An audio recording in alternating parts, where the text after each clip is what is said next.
Welcome to another episode of the OHB Academy podcast, 15-minute blast. Myself, Coach Mike here. Yes, driving the building. And we're just going to talk about something that we're blessed enough to be able to talk about, is like where you would live as an online coach, or some of the best places to live and as an online coach, right? For different reasons. So let's do it. Let's kick it off and say, Jav, where would you live as an online coach? Where would you recommend an online coach to live? It's a tough question. Obviously, I've looked into this a lot over the last 18 months. Yeah. So I would say, for me personally, I'd probably say Thailand.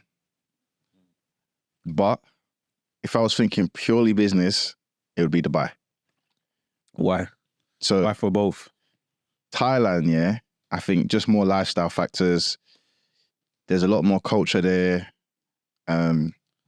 I feel like when you go to Thailand, it's very easy to get lost in the sauce. But What do you mean by lost in the sauce? bro, there's a lot going on in Thailand, bro. Like what? So What do you mean? parties, Okay. clubs, things that you shouldn't be getting into. Like there's a lot of bad stuff happening, but there's obviously a lot of good stuff too. Yeah. So if you can stay focused in Thailand, I think it's a good place. Okay. Food is cheap, apartments are cheap. Yeah. It's always rising because tourists are always flooding those areas. But yeah, Thailand, man. And I think just culturally as well, I don't think Thai people are very happy. Mm. And I think that they will make you feel welcomed. So you won't feel like, even though you're black, you're not going to stand out. Like, you stand out, but you're not going to feel like, this is mad. Yeah. So Thailand, but then Dubai, obviously business purposes, tax. I think everyone knows about the tax situation in Dubai, especially if you're making good money, over 6 figures.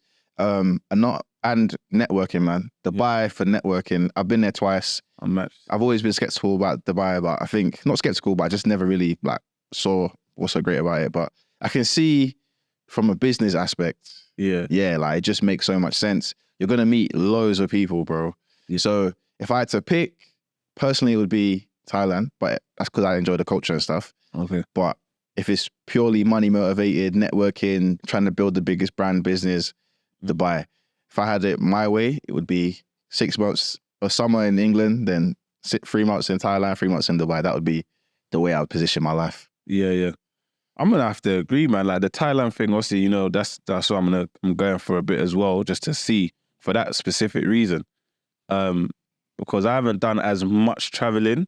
So when I went to Dubai first, this was, a couple of years back, I was like, yeah, this is where I want to, this is the spot, right? This is the spot. But yeah, like I did realize as I've traveled to more places that I do need to see more places. I need to feel more places and stay there just to know really. But I still think Dubai is a good spot. And what I will highlight for coaches is that even if you don't go to live in Dubai, I do think you should go there every so often, or check it out and just hear what we're saying about the networking capabilities.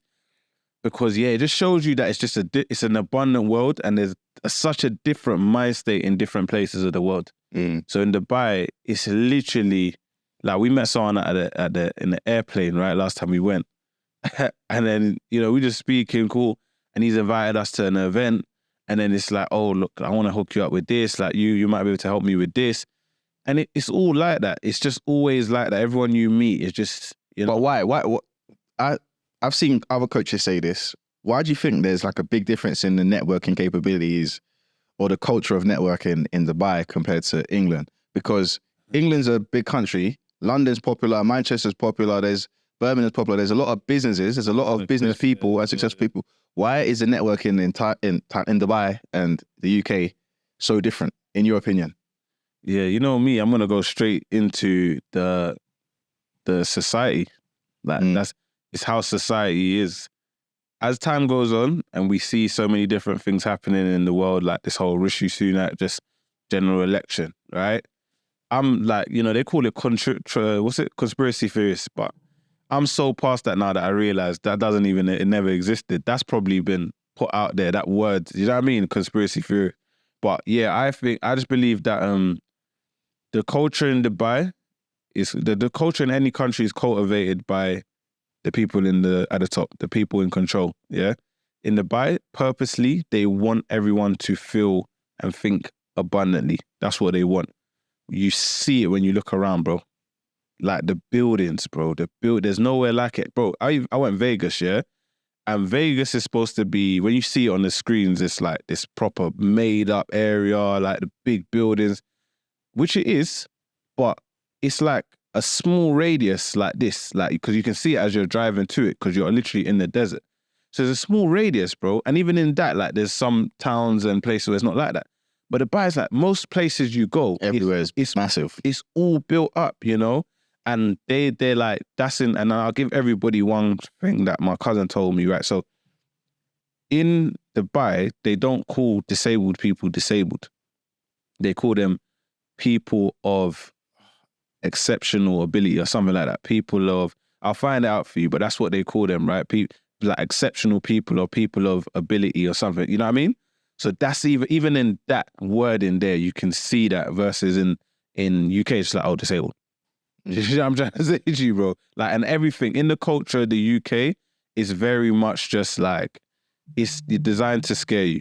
That's the truth. Not everyone might want to hear that or see that or know that, but it's designed to scare you. So yeah, I think the culture in Dubai is just designed for that. Yeah. So are you saying you'd go to Dubai? Yeah, so I'm the same. That you know, for me, it's between the UK and the Dubai. It's not because I like, you know, everything isn't perfect in the UK, like, do you know what I mean? So, but I do love the fact that it's just the people, innit? You know, it's people, it's the friends, it's family, it's loved ones. Realistically, everyone's not going to be able to go with you to Dubai. It is what it is, isn't it? Yeah. You can't move everyone. Yeah. Some honourable mentions though. I've never been there, but I've heard good things about Costa Rica. Okay, yeah. Tax really is what I've heard. I believe, and someone can correct me if I'm wrong in the comments, but I believe Costa Rica has a similar thing to Dubai where it's like very, very low taxes. I think Panama's near it, so everyone kind of like, there's a little pattern there. So things like, there's places in South America, I'm not too clued up on Mexico. Yeah, so we know a lot of people in Playa del Carmen. Yeah. A lot of British people that have moved there, sales reps, where they just live remotely and they just do sales. So, and you think about it, like, this is a good time to even talk about like one of our setters that's working with one of our mastermind coaches. He's on track to make like 3 or 4 grand this month, just through sitting on his phone, sending messages, right? At 19, and he's 19 years old. Yeah, you know, imagine if he gets another 3 or 4 clients like that, and he's sitting and he's making that 2-3 grand on each account. He could be making 8-9 grand a month through just sending DMs, right? Yeah, and he could be in Mexico. Yeah, wherever you be doing sales in Mexico, chilling. So we had someone in Bali, remember, that worked with us for a while. Yeah, we had a appointment setter in Bali. So there's a lot of these places, man. And I think Mexico is another good one because tax as well. Yeah. So Mexico is a good one. The only thing, obviously we know people in Mexico, but we haven't spoken to them. Well, I haven't spoken to them too much about the lifestyle and stuff. But I think one of the big markers, because I know we're talking about all the good things, but crime, yeah, I was going to say that because basically I got another friend or acquaintance that lived in Colombia, and similar there, like low taxes, cheap, good food, but he got robbed at gunpoint. Oh, is it? In Colombia. What? I don't know what he got robbed for, but explain the story. Yeah. You get robbed in UK robbed. at gunpoint. That's true. What are we talking That's true. You get robbed in the UK too. You definitely will in the UK. Yeah. Especially, but I think the difference is, oh no, you get robbed in the UK, innit? I was gonna say if you're flashy, but yeah, it don't really matter. You're getting robbed in the UK as well, especially nowadays. Yeah, no, that's true. But yeah, man. Yeah. But I think people fear that when it comes to South America, like. Yeah. But then a lot of it's misconceptions as well, though. Yeah, I think it's blown out of proportion, innit? A lot of places. But you know what? It's just crazy because you don't know what to believe until you go to a place. And you experience it. And you got to be ballsy to just to travel the world anyway. That's what I think, because forever you hear misconceptions about different places, man. Yeah. You know, and you got to just feel it out for yourself and see what's good. Yeah, and there's no... I think what makes Dubai probably the #1 destination, Safety. the safety, bro. A lot of people say that, and that for me, that's beautiful. Do you know what I mean? So I do like that element of it. Everyone feels comfortable there. You can go there, big watch, whatever you want to do. Yeah, people are willing to show off because you got to think about it. If you're in London walking around with a big old kettle on, unless you got 2 men next to you with something on them, it's long. It's long. But over there, you could, don't matter who you are. You don't need to be physically imposing or anything. You got a kettle on, you're good. You could be the skinniest guy, never fought a day in your life. You're good. You're wearing like 100K worth of... yeah. So Dubai is really good. Dubai is a really good place to check out as an online coach, just to go see. Got to shout out Bali though as well, because I think Bali, a lot of coaches do move to Bali. And it's been known for a while, Bali, to be a digital nomad spot. But I think from recently, and what I've been hearing is that like with Bali, it's becoming very commercial as well, where a lot of British people and Australian people are going there and living there, which is hiking up the prices of everything, which is making it less desirable. But they have a digital nomad visa over there. So you can get a visa. I'm not sure how long it lasts, but you can open up a bank account. You can do all of that in Bali. So people are still living there. Yeah. So no, America? You wouldn't live in America? You lived there for how long? 4 years? 4 years. I would live in America. It's just about the state. Because America's so big, it really depends on what state. Where would you live? I'll go back to Atlanta. Okay. Atlanta's a good place, I think. Safe, but I heard it's like, same, you see. With the safety? Yeah. I heard it's like robberies. Yeah. I mean. House robberies, all that. Thing is, I never saw anything.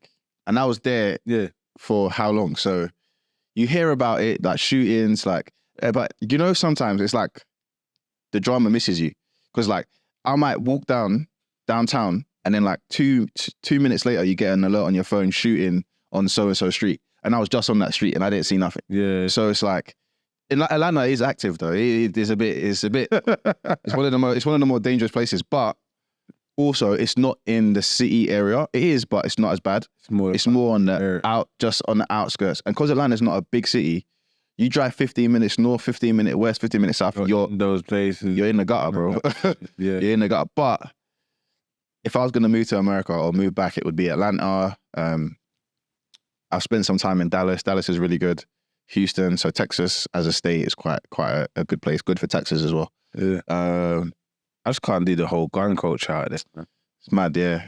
Right to, what's it, right to carry? Yeah, everyone has a right to bear arms here. So like everyone's got a gun. It's not really like that though. Down south, yeah. So I went to Miami and even like I went to get a haircut and the barber had a gun on him. Yeah. He's like, if someone comes to you, you can shoot them. Like it's live, you can get away with it. Yeah, live. So I can't do all of that. That part is a little bit weird. Yeah. It is weird, but you probably just got used to it when you was there. It just felt like you'd see like I saw a guy doing deliveries and he's got the gun holstered in New Jersey, and this was in New Jersey. But Amazon driver with a gun. But some of them are allowed to do it because if you got a license, you have to have there's concealed carry or unconcealed carry, so it has to be visible. Okay. Yeah, so legally, if it's visible, you usually know that that's cool. It's be more worrying if they can conceal it and it's like, it's not visible. So the whole gun thing, culturally, Americans are different, man. It's crazy. But I think the beautiful thing of this topic is that as an online coach, the fact that you can even choose that, crazy. The fact that you can even say, where, and the beauty of it is as well is that you don't have to live somewhere forever. You know what I mean? You can move around, you can go somewhere, you can spend 3 months here, you can spend 6 months, you can settle wherever, and you can see the world. Yeah.